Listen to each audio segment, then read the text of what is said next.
ukhaya waphuma from toilet wandlula impompi, I think distance nyana after impompi wawa. Makambheka ukuthi uyawa yena makarashela kukhaya uthola ukuthi ukhaya lesikhathi achuzula aphuma umphefumulo. Okay. Yena wathola ukuthi uyafitha. Ngoba uthi mama sithema sesifika lapha thina mangifika ngithi ekhaya ungayenzi kanjalo ukhaya bekarakharaha inyawo. Uthi kadoti ukuthi shuthi kadafitha ukumrashisa ukuthi usimo sakho sikubase sifike simkhumula icathulo ngimkhipha amasokisi ngimkhipha ithayi nejesi sesimbeke ku sick bay. Silinde imoto ezomthatha. Yeah.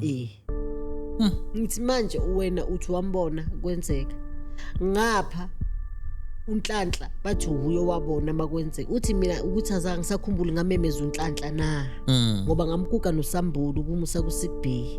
I think ngamemeza uNhlanhla ukuthi uNhlanhla wozongibambisa ngomntwana uyawo. Uthi maka ufuthi uthi angazi ukuthi into ayingikhiphe ekhishini mangiza ngaphandle ngiyambona lo mntwana oza uthi ngisabhe ukuthi wenzani endlula impompi nje kancane ulawele khona. Wow. Kusho ukuthi mayenzakala lento le bese kaqedile le nabo thisha. Sikeqeda ukumshaya uthisha. Shuthi wangena etoilet makaphuma yabo bekegeza ubuso ngaphandle. Aqeda ugeza ubuso empompini leyo distance ayihambile it was enough for yena. Wow. Kwaphela kanjalo. Sure.